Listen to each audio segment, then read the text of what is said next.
하나님의 말씀 디모데후서 2장 말씀입니다.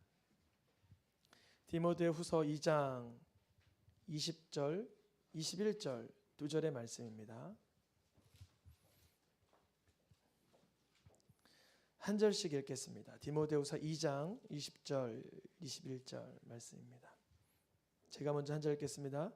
큰 집에는 금그릇과 은그릇뿐 아니라 나무그릇, 질그릇도 있어 귀하게 쓰는 것도 있고 천하게 쓰는 것도 있나니 그러므로 누구든지 이런 것에서 자기를 깨끗하게 하면 귀히 쓰는 그릇이 되어 거룩하고 주인의 쓰심에 합당하며 모든 선한 일에 준비함이 되리라. 아멘. 값진 인생을 살아라. 오늘 세 번째 시간입니다. 두 번째 시간인가요? 죄송합니다. 두 번째 시간입니다. 제가 값진 인생을 살아라 제목을 읽으면 여러분들께서 오늘의 제목을 읽어주시면 좋겠습니다. 값진 인생을 살아라. 제 위치에서 쓰임 받아라. 제 위치에서 쓰임 받아라. 제 위치. 각자 사람들에게 주님이 주신 위치가 있습니다. 인간 사회에서도 위치가 있고 또 하나님과의 관계에서도 위치가 있죠. 제 위치에서 쓰임 받을 수 있기를 축복합니다. 하나님은 왜 제 위치에서 쓰임 받으라 라고 말씀하시냐면 고린도전서 14장 33절 우리 색깔로 표시된 글씨 한번 먼저 읽어볼까요? 하나님은 무질서의 하나님이 아니시오. 아멘입니다. 우리는 창조의 하나님을 믿습니다. 그래서 하나님의 조화로운 창조, 균형 있는 주님의 인도하심, 하나님의 질서를 보고 있습니다. 아무리 무신론자라고 하나, 진화론을 옹호한다고 하나, 세상의 유물론을 쫓고 종교 다원주를 쫓는 나쁜 사람들이라고 하나, 이 사람들이 한결같이 역사 속에서 자연 만물 속에서 발견하는 것은 질서입니다. 너무 질서정연한 거예요. 사람의 DNA, 그 유전자 지도가 발견되기 전에는 그냥 사람은 다 이런저런 우연의 일치로 이렇게 생물이 이렇게 진화되고 그런 줄만 알았어요. 근데 DNA가 발견된 뒤에 과학자들이 깜짝 놀라는 거예요. 이만큼 질서정연하게 조합이 이루어지려면 수십억, 수천억, 수천조 분의 1의 확률을 다 통과를 해야 된다는 거예요. 하나님은 질서의 하나님이신 줄 믿습니다. 그래서 자기의 위치가 있어요. 위치. 그 위치에 따라 질서에 따라 쓰임받을 수 있기를 축복합니다. 쉽고 간단하게는 가정에서 아버지의 자리, 아들의 자리, 조모의 자리, 또 이웃과의 관계 속에선 윗집, 아랫집, 옆집의 그 위치가 있습니다. 그 위치에서 쓰임받을 수 있기를 축복합니다. 하나님은 이스라엘 백성들을 애굽에서 건지실 때도 질서 있게 건지시는데요. 민수기 10장, 여호수아 3장 말씀에 보니까 색깔로 표시된 글씨만 같이 읽어보겠습니다. 여호와의 언약궤가 그 3일 길에 앞서가며 너희가 있는 곳을 떠나 그 뒤를 따르라. 제사장들은 언약궤를 메고 백성 앞에 가니라. 애굽에서 종살이하고 있던 이스라엘 백성들이 나아가는데 규칙과 질서와 위치가 있었어요. 가장 앞장서서 나아가는 그 이는 누구였어요? 여호와의 언약궤였어요. 여호와의 언약궤가 그 3일 길을 앞서가는데 그 뒤를 따라 제사장들과 유다 지파와 후미까지 쭉 따라갑니다. 말씀이 앞서가는 인생 되시길 축복합니다. 이것을 은유법으로 그냥 풍요법으로 듣지 마시고 직언하는 걸로 듣기를 축복합니다. 말씀이 내 앞서 행할 수 있기를 축복합니다. 말씀이 나의 앞서서 행하는 거예요. 하나님이 나에게 뭐라 말씀하시나. 자녀와의 관계 속에서, 부모와의 관계 속에서, 이웃과의 관계 속에서, 이 나라와 이 민족, 나라의 한 국민으로서 나에게 뭐라 말씀하시는가를 들을 수 있고 볼 수 있고 깨달을 수 있기를 축복합니다. 그 말씀이 나보다 앞서가야 돼요. 그 말씀이 내가 따를 이어야 돼요. 그 말씀이 내 앞에 있어야 됩니다. 이 말씀이 나에게 뒤에 있거나 죄송한 표현이지만 짓밟힌 바 되는 순간 가정과 나라와 민족과 그 마을과 그 도시는 깨어지게 되어 있습니다. 누군가 먼저랄 것도 없이 말씀이 뒤처지고 말씀이 내 바닥에 깔아 뭉개지는 순간 모든 질서는 깨지고 조화가 깨져서 균형이 깨져서 하나님의 심판은 시작됩니다. 여러분, 말씀이 우리 앞서 나가실 수 있기를 축복합니다. 이것을 민수기서에서 행진을 하는 그 과정을 얘기하기를 민수기 2장 17절, 민수기 2장 34절 말씀해 보니까 상단에 표기된 주제어만 읽어보겠습니다. 자기의 위치에 진을 치고 자기들의 길을 따라 행진하기도 하며 쓰임받음. 이 12지파가 애굽을 떠나 가나안 땅에까지 나아가는데 이거는 무절제하고 무질서한 그런 행렬이 아니라 자기 위치와 자기의 자리가 정확히 있는 거예요. 그래서 진을 칠 때도 자기 자리에 있고 행진할 때도 자기 자리가 있어요. 이걸 쉽게 한 번 더 표현하면 진을 칠 때는 머무르는 삶을 말하는 것이고 행진할 때는 나아가는 삶을 말해요. 우리의 삶도 그러잖아요. 때로는 어떻게 해요? 삶이 좀 머무르는 삶이 있어요. 멈춰진 것 같은, 고요한 것 같은, 아무 일도 안 일어나는 것 같은. 제가 그랬어요. 처음에 2003년 교육전도사로 쓰임받을 때 주님이 주신 메시지 하나, 아무것도 하지 말라 였어요. 너무 이상하잖아요. 2003년이면 제가 그때 한 24살, 얼마나 젊은 막 하고 싶은 게 많아요. 근데 하나님의 뭐라 그러셨다고요? 아무것도 하지 말라 그러셨어요. 멈춰라 그랬어요.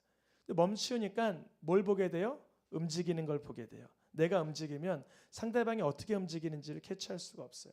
내가 멈추니까 교회가 그 20년 넘게 진행되어 온 그 교회의 전통과 흐름과 좋은 것을 제가 받아가게 되었습니다. 배우고 깨닫고 훈련받고 알게 되고, 제가 그때 뭐라도 막 하다가 문제가 몇 번 일어났어요. 오히려 주님은 멈춰라 하실 때가 있어요. 또 행진할 때도 있습니다. 전력 질주할 때가 있어요. 말씀이 3일 길을 아파가는데 따라오라는 거예요. 순종하라는 거예요. 진치기도 하며 행진하기도 하니. 이들의 모습이 진친 모습의 지도가 그림이 하나 있고요. 행진하는 모습이 있는데 먼저 이게 진친 모습이에요. 가만히 머물러 있을 때 그 중심부에 뭐가 있어요? 성막.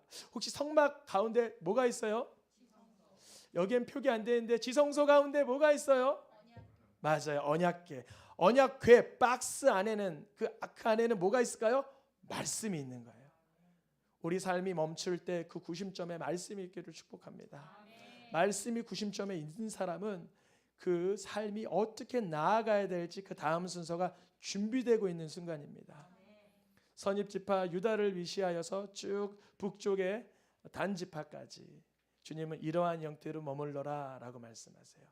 그런데 이제 이게 행렬이 생겨요. 다시 나아가라 하면 나아가는 장면 보여주겠어요? 제일 앞장서 무엇이 나아가요? 진행 방향 앞에서 언약궤가 먼저 나아가는 거예요. 멈출 때도 말씀 중심의 삶에서 고요히 묵상하고 내 삶이 열심히 행진하고 나아가려 할 때도 무엇이 앞서 나가요? 하나님의 말씀이 앞서 행할 수 있길 축복합니다. 여리고 정복 때였죠. 말씀 앞에 행진하던 사람들이 있긴 있었어요. 누구? 나팔 부던 7 제사장과 무기 들고 나팔 부던 자들은 앞서 행하긴 했어요. 이게 무슨 의미를 가지고 있냐면요, 하나님의 말씀 앞에 승리를 선포하라는 것이에요. 우리가 말씀을 따라 나아갈 때 반드시 승리가 앞서가리라, 능력이 앞서가리라, 하나님의 역사가 나타나리라. 근데 그 말씀이 나아가는데 푸념하고 원망하고 절망하는 자들에게는 하나님이 속상하다, 내 마음이 슬프다 그러셨어요. 하나님의 말씀이 앞서가실 때 일하실 것을 볼 수 있기를 축복합니다. 그래서 나의 위치는 사람과의 관계 속에서도 내 위치가 확인되지만 윗집 아랫집, 옆집 뒷집, 하나님과의 관계 속에서도 내 위치가, 영적인 위치가 확인됩니다. 그래서 나의 위치는 하나님 사랑과 이웃 사랑이 Y좌표, X좌표가 돼요. 가로가 무슨 좌표죠? 가로가? 이웃 사랑. 그게 바로 X좌표 가로. 세로 좌표는 뭐예요? 하나님과의 관계, 그게 Y절표가 돼요. 그래서 내가 지금 온전하게 제 위치에서 쓰임 받을 수 있나, 쓰임 받고 있나를 확인하기 위해서는 두 가지를 확인해야 돼요. 하나는 내가 하나님을 가장 사랑하는가, 두 번째는 내 이웃을 내 몸처럼 사랑하는가. 이것이 균열나면 내가 내 위치를 벗어난 거예요. 높아졌거나 낙심했거나 좌로 가거나 삐뚤어졌거나, 나의 위치가 늘 하나님 사랑과 이웃 사랑으로 인하여 체크되고 확인되고 깨닫고 제 위치로 돌아와 쓰임 받을 수 있기를 축복합니다.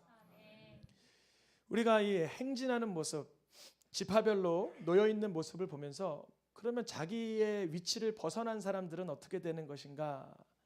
성경에 보니까 그 위치를 벗어난 이야기에 대하여 어떻게 기록하고 있냐면, 뭐 단지파가 자기 위치를 벗어났다, 갓지파가 자기 위치를 벗어났다, 이런 표현보다는 레위 지파 중에 제사장의 직분을 주지 않은 고라의 자손들이 위치를 벗어났다, 이렇게 표현하고 있어요. 제사장은 레위 지파이지만 반드시 누구의 자손으로부터 와야 돼요? 아론. 그렇죠? 그런데 레위 지파 중에서 쓰임 받지 못하고 예배 사역에 섬기고 있던 고라 지파 사람들이 모세와 아론에게 항의하기 시작했어요. 왜 당신네들만 우리의 머리가 되어서 쓰임 받으려고 하느냐? 이게 바로 뭐예요? 자기 위치를 벗어난 거예요. 그때 어떤 일이 있었냐면, 아론의 아들들 중에 예배 잘 못 드려서 죽임받은 두 아들이 있었어요. 누구죠? 나답과 아비요. 그 사건 뒤에요. 그럼 아론 입장에선 위축되어 그 말에 제대로 변명할 수가 있을까요?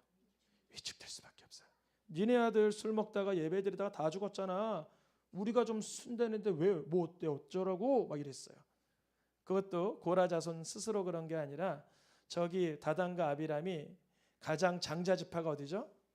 르우벤 지파의 자손들인 다단과 아리람과 연합하여서 250명이 자기 자리를 벗어나 교만하게 쓰임 받고자 했던 순간이 있었습니다. 하나님 그걸 어떻게 보셨을까요?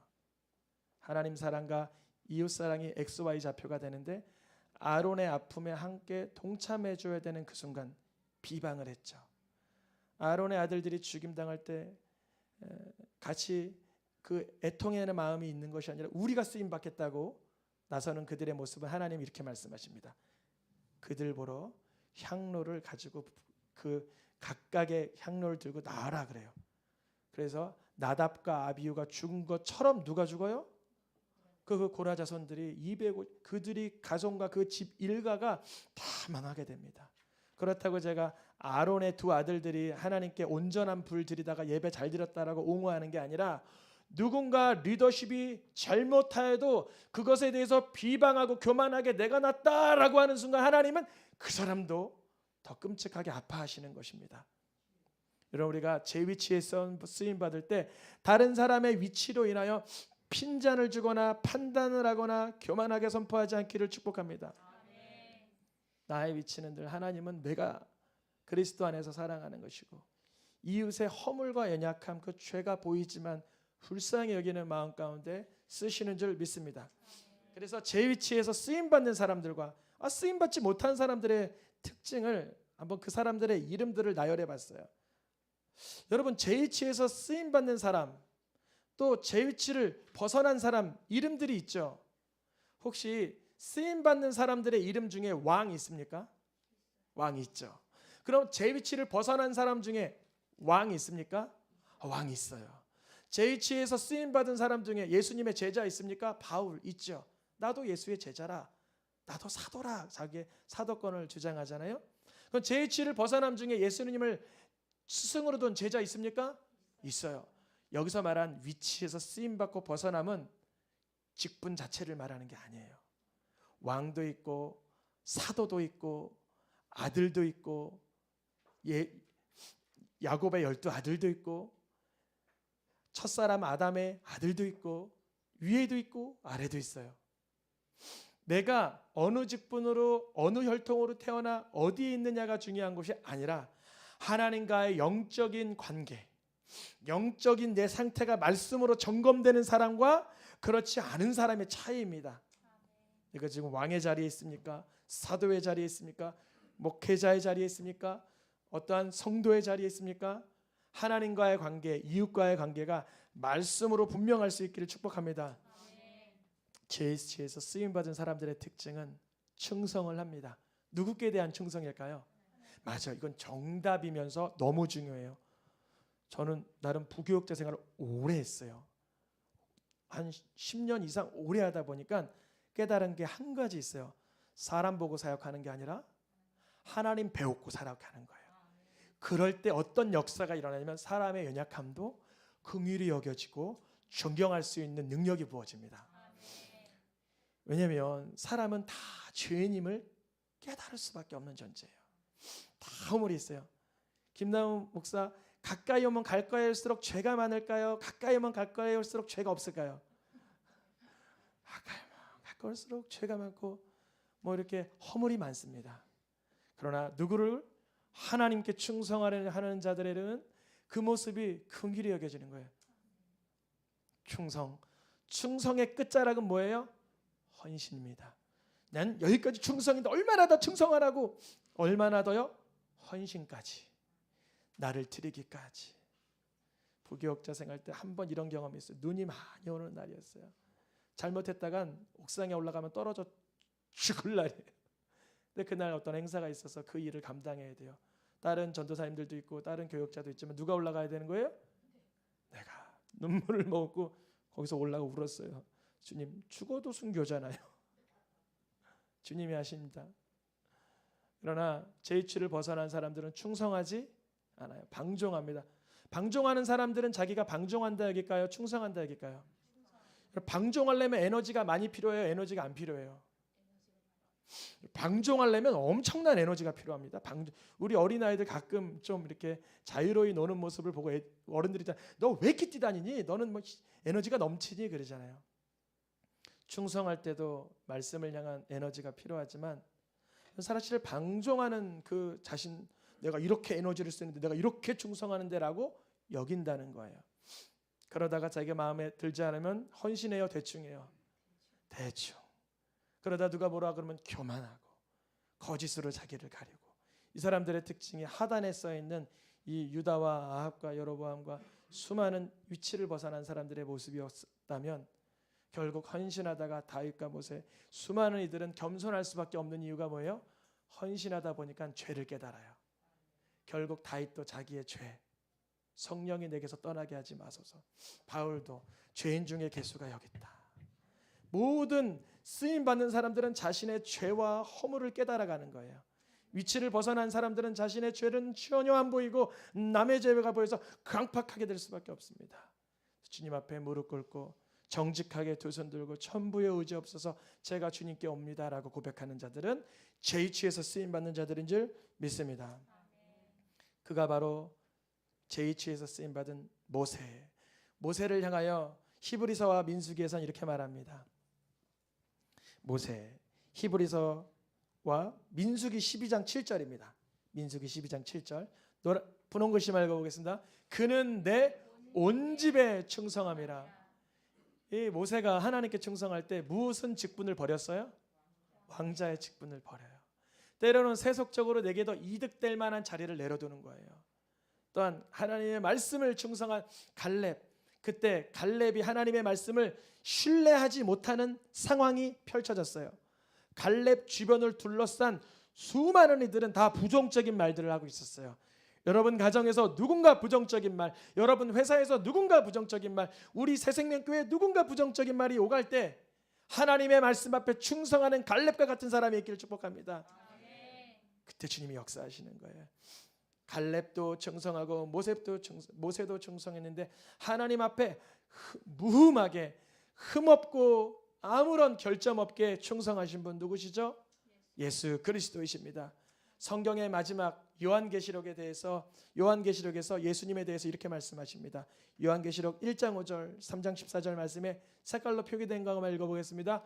또 충성된 증인으로 머리가 되신 예수 그리스도, 충성되고 참된 증인이시요 하나님의 창조의 근본이신 이 누구시죠? 예수 그리스도. 예수님은 그 어떠한 인생보다 하나님 앞에 완전한 충성을 나타내 보여주셨습니다. 너무나 놀랍죠. 어떤 사람들은 허약한 데서 부름받아요. 어떤 사람들은 우상 섬기다가 부름받아요. 어떤 사람들은 죄 짓다가 부름받아요. 누구예요? 아브라함이요. 모든 연약한 제자들이죠. 그런데 온전히 무흠하게 부름받아 완전하게 충성하신 분 예수 그리스도이십니다. 그래서 히브리서에서는 예수님에 대해서 이렇게 말합니다.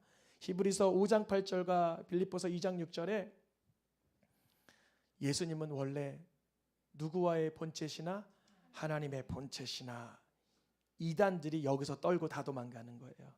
이거를 교활하게 틀어서 예수님은 천사잖아, 예수님도 피조물이잖아, 꼭 예수님만 믿어야 돼 라고 말할 때 이 말씀, 근본 하나님의 본체시나. 아멘. 도마의 고백, 주는 나의 하나님이십니다 그랬죠. 예수님을 하나님이라 그랬잖아요. 하나님과 동등됨을 취할 것을 여기지 아니하시며 하나님의 아들 성자 하나님이시면서도 예수님은 고난함으로 순종함 충성함의 모습을 우리에게 나타내 보여주셨습니다. 그래서 우리 모든 성도들, 모든 그리스도인들은 누구를 머리 삼아 한 지체가 되는 거예요? 예수님을 머리 삼는 거예요. 그래서 직분을 받고 제 위치를 지킨다는 것은 항상 예수님이 머리가 되시는 거예요. 에베소서 말씀에 보니까 4장 11절 12절 말씀에 결국 많은 직분자들이 세워져. 여기서 뭐 사도가 먼저냐 교사가 먼저냐가 문제가 아니라 이 수많은 직분자들이 세워지는데 결국 목적이 뭐라고요? 그리스도의 몸을 세우려고. 머리가 누구예요? 그리스도, 예수 그리스도. 우리의 모든 직분은 예수님과 연관성 있는 거예요. 내가 예수님과 연관성 없는 순간 그거는 무직입니다. 직분이 없는 거예요. 어떤 목회자에게, 어떤 사역자에게, 어떤 전도사님에게 제가 신학교 때 그랬다니까요. 전도사님, 예수님 언제 만나셨어요? 그러니까 그건 잘 모르겠어요. 그러더라고요. 그래서 예수님을 내 구주로 언제 영접하셨어요? 예수님이 믿어지는데 그런 건 잘 모르겠어요. 그러시더라고요. 여러분, 우리의 모든 직분과 삶은 예수님의 몸을 이루어가는, 예수님의 나의 머리 삼는 삶인 줄 믿습니다. 고린도전서에서도 12장 27절 28절에서도 노란 글씨 말고 보겠습니다. 너희는 그리스도의 몸이요 지체의 각 부분이라. 우리가 집사님의 직분을 작년에 받으셨습니다. 우리 오늘 장로님의 임직식을 하시게 됩니다. 이 모든 이유, 선지자가 세워지고 교사가 세워지고 사도가 세워지는 이유는 우리가 다 누구의 몸이기 때문에? 그리스도의 몸이기 때문에, 지체의 각 부분이기 때문에 주님이 세워가시는 줄 믿습니다. 이제 본문으로 우리가 잠깐 돌아가서 오늘 디모데후서 2장을 읽었습니다. 하나님 나라에는 여러 그릇들이 있다고 합니다. 무슨 그릇? 금그릇, 은그릇, 질그릇이 있는데 그 중에 귀하게 쓰는 것도 있고 어떻게 쓰는 것도 있대요? 천하게 쓰는 것도 있대요. 하나는 귀 쓸 그릇이 있고 하나는 또 천익 쓸 그릇이 있대요. 이 말씀을 묵상하는데 주님이 이런 감동을 주시더라고요. 우리 모두 귀하게 쓰임 받고 싶습니까? 아니면 천하게 쓰임 받고 싶습니까? 제 마음은 당연히 귀하게 쓰임 받고 싶죠. 근데 주님이 자꾸 제 마음을 이 천하게 쓰는 그릇에 시선이 가게 하시더라고요. 왜 천하게 쓰는 그릇을 주님이 시선을 가게 하실까? 하나님의 아들이면서 죄인처럼 저주를 받고 십자가에서 죽임받아 인간 보기에는 가장 천하게 쓰인 그릇, 예수 그리스도이십니다. 하나님 나라에선 가장 귀하게 쓰임받은 그릇이죠. 물론 맞죠. 근데 인간 세계에서 보면은 예수님이 십자가의 그 30대 중후반 청년의 나이로 처참하게 그 저주의 나무에 달려 죽으신 것은 인간 보기엔 천한 그릇이다.